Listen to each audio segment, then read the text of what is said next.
Bonjour à tous et bienvenue sur ma chaîne YouTube.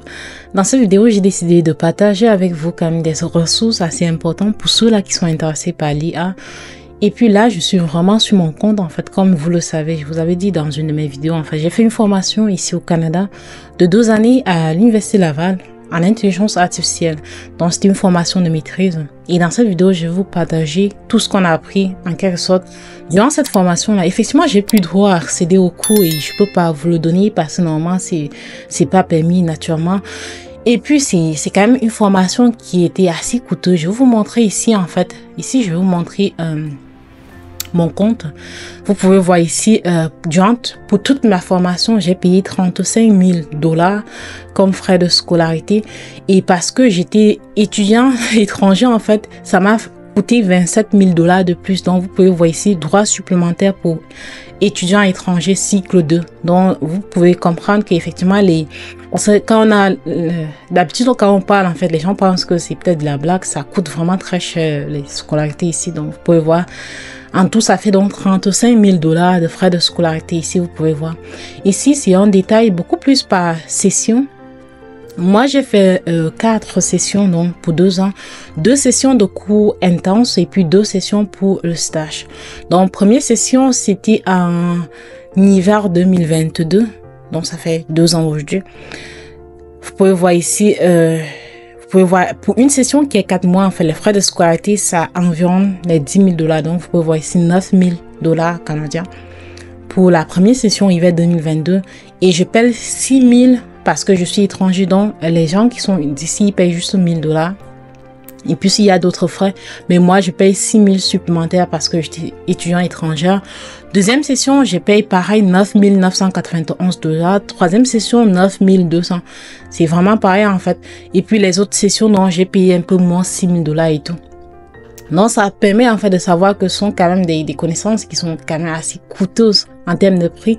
Mais qu'est-ce que nous, on a appris durant toutes ces formations-là? Je vous donne des titres de cours et puis je vous donne une description de cela pour ceux-là qui sont intéressés par l'IA et qui possiblement voudraient un jour se lancer. Ça pourrait vous donner une bonne idée.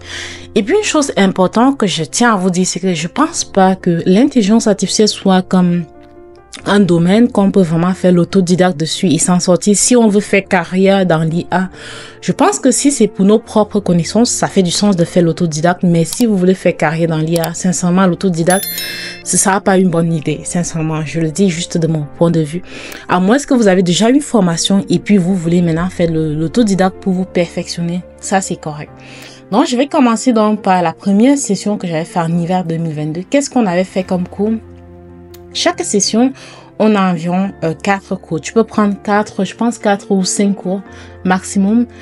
Donc, moi, je prends toujours 4. Je pense que c'était 3 ou 4 ou bien 4, 5 cours. Je me rappelle pas très bien. Mais je prenais toujours 4 cours parce que le but, c'est que à la fin, en fait, qu'on puisse valider nos 45 crédits.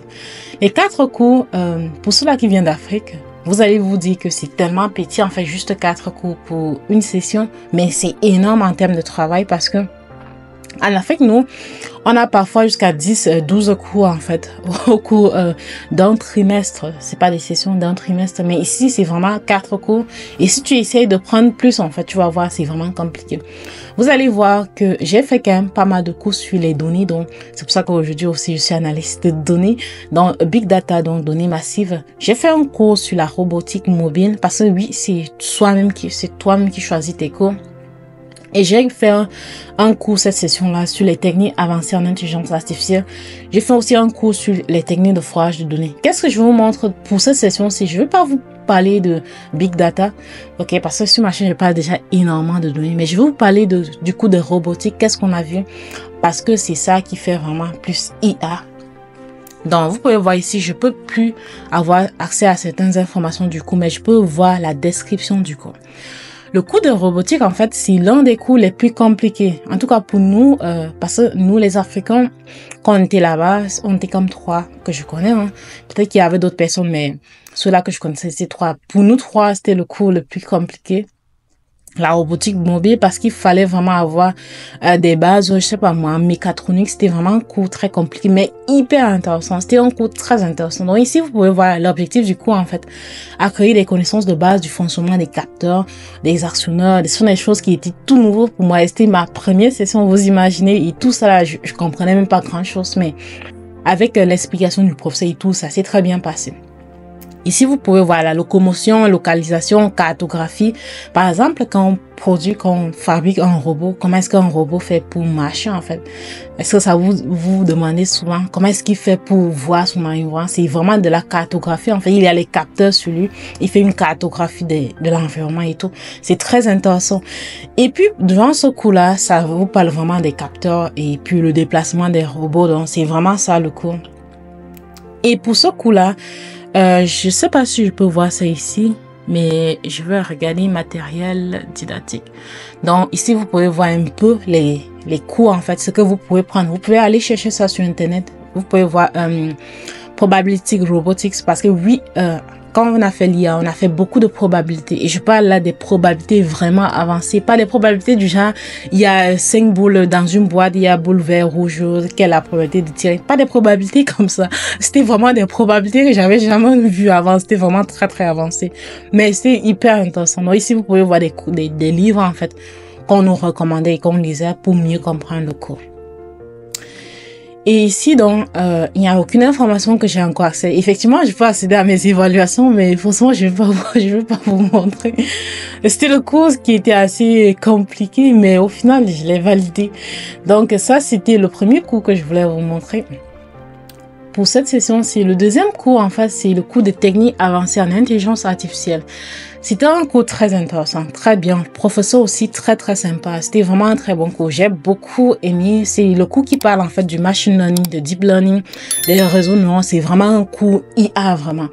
Et ici, vous pouvez voir les langages pour IA et machine learning. Donc, ça vous permet aussi d'avoir une vue de où vous pouvez aller et puis de quoi vous deviez connaître. Une chose importante, c'est que pour faire l'IA, il faut vraiment être un peu quand même bon en maths parce que c'est beaucoup de mathématiques. Je vous assure, il y a beaucoup de maths dedans.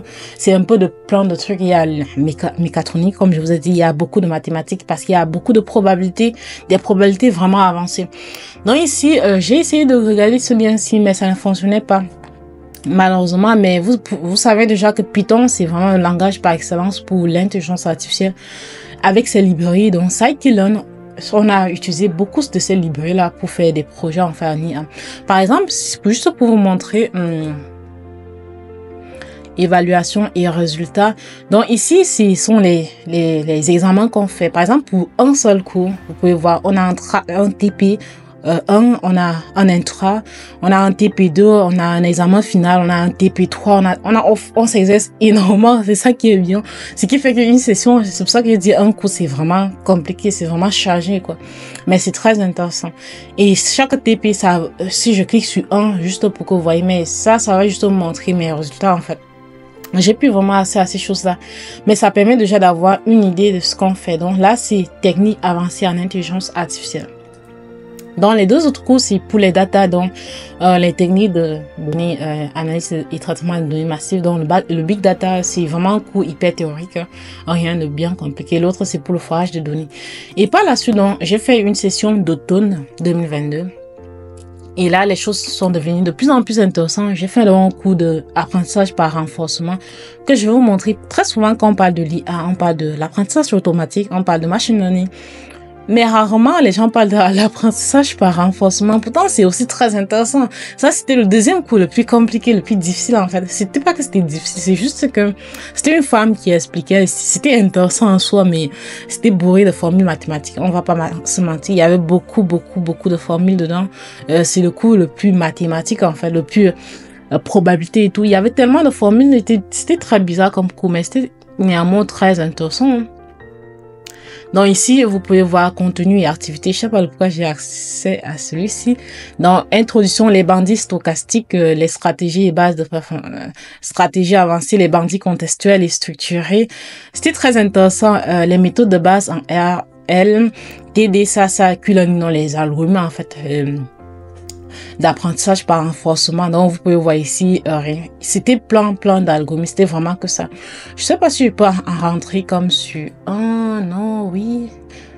Effectivement, en fait, ce sont des cours qui sont même, ces cours sont comme disponibles en fait sur YouTube, mais vous pouvez pas accéder si vous n'avez pas le lien, si vous n'êtes pas étudiant. Mais ce sont des cours qui sont très intéressants. Je sais pas pourquoi j'ai accès à ça, par contre. Normalement, je devais pas avoir accès, mais vous pouvez voir un peu le contenu. En fait, c'est vraiment que des formules comme ça. C'est pour ça que plein de gens en fait n'aimaient pas ce cours. Il y a plein de gens aussi qui ont échoué à cause de ce coup-ci, parce que c'était comme ça. Les slides aussi, il n'y avait pas beaucoup de tests, quoi. C'était difficile parfois de comprendre, mais quand même très intéressant comme cours. Donc, c'était ça le cours en question. C'était l'apprentissage, en fait, par renforcement. L'idée, en fait, c'est qu'un agent apprend, mais avec des récompenses. Donc, raison pour laquelle vous pouvez voir des trucs comme ça ici. Donc, ça, c'était... le cours de renforcement. Ensuite, on a vu donc l'introduction à l'apprentissage automatique. On a encore fait un cours d'apprentissage automatique. Ça, je me rappelle pas trop qui donnait le cours, mais je vais partir au niveau des matériels didactiques juste pour que vous puissiez avoir une idée en fait de ce que vous pouvez apprendre dessus. Ce sont des livres, nous on avait comme accès à cela en ligne à partir de notre compte, parce que je sais pas moi, il y a comme des collaborations qui permettent d'accéder à ces outils là. Mais là vous pouvez voir en fait, ce sont juste des cours, c'est très intéressant en fait, ça donne un aperçu dessus. Optimisation système, c'était quoi ce cours? Optimisation de système,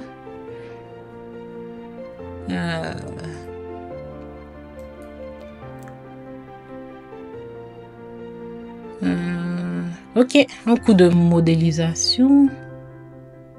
En tout cas, celui-ci, je me rappelle pas trop de lui. Et puis, donc, il y a le coup de vision numérique. Le coup d'apprentissage par automatique aussi, c'est le coup que on a fait beaucoup de projets intéressants en IA dessus. Mais le projet, c'était comme extérieur à ce site-ci, mais c'était vraiment très bien. Et par la suite, donc, j'ai fait l'hiver 2023, c'était le stage. Donc, c'était un stage en entreprise. Et puis, l'été aussi, c'était un stage aussi en entreprise. Donc, le tout, ça permet, en fait, d'avoir une idée globale de ce que ça donne, en fait, comme cours d'IA. Pour moi, si vous deviez comme vous lancer, si vous voulez apprendre l'IA, je vais vous conseiller, en fait, il y a ça, que c'est en anglais, mais c'est aussi très intéressant. Donc, pour apprendre l'IA, la première chose, c'est de connaître les fondamentales. Comme vous pouvez voir ici, c'est en anglais. Mais c'est vraiment avoir des connaissances de base en mathématiques. Première chose, mathématiques. Comme je dis, il y a beaucoup de probabilités. Il y en a beaucoup. Et puis, les algorithmes aussi. C'est beaucoup de formules mathématiques. Deuxième chose, dans la statistique qui est toujours dans la mathématique. Et puis les données, parce que oui, quand on dit IA, c'est données. Sans données, il n'y a pas d'IA. Donc l'IA, vraiment, c'est vraiment données. Il faut comprendre les données, il faut savoir les manipuler. Donc, si vous avez déjà les compétences en traitement de données aujourd'hui, c'est une bonne chose. Maintenant, en termes de langage, vous devez connaître la programmation avec Python. Si vous connaissez déjà Python, c'est parfait. Vous pouvez connaître d'autres, mais Python déjà, c'est très bien. Avoir des bases donc en termes de terminologie, data science, machine learning, deep learning, donc les réseaux de neurones, tout ça, vous deviez connaître ça. Les NLP aussi, vous deviez connaître ces choses-là, c'est très important. Maintenant, en termes d'outils, qu'est-ce qu'on utilise le plus? Ce sont les librairies. Ici, ils ont mis Panda et NumPy. OK, pour la manipulation des données, je le prends. Mais ce qu'on a utilisé le plus, ce sont les scikit-learn pour le machine learning. Il y a ici PyCaret pour l'automatisation de... Ça, je ne l'ai pas utilisé pour dire la vérité. Mais PyTorch et Keras, oui, pour le deep learning. TensorFlow aussi. Matplotlib pour les graphiques. Donc, toutes ces choses-là sont des choses que vous deviez apprendre si vous êtes intéressé par l'IA. C'est très intéressant. Mais maintenant, si vous voulez, comme je l'ai dit, si vous voulez le faire par vous-même, moi, je vous conseille pas, à moins que vous avez déjà les bases en fait en IA. Sinon, prenez une formation académique dans computer science, un peu comme ce que j'ai fait du coup. C'est bien, ou bien vous prenez des cours en ligne avec des certifications, parce que c'est ça qui va vous permettre de prouver que vous avez vraiment la bonne connaissance, parce qu'il y a une chose de connaître et puis il y a une chose de bien connaître, parce qu'avec l'IA aujourd'hui, il y a manque de régularisation, ce qui fait que c'est pas seulement connaître comment produire un résultat qui est important, mais aussi la façon dont on le produit, ça reste très important. Donc c'est tout pour la vidéo, j'espère que ça vous a plu et que surtout ça va vous aider pour ceux là qui sont vraiment passionné par l'IA, que ça peut vous aider déjà à savoir comment vous lancer. Et puis, on se revoit dans une prochaine vidéo. Et n'oubliez surtout pas de vous abonner à la chaîne pour plus de contenu. Merci beaucoup.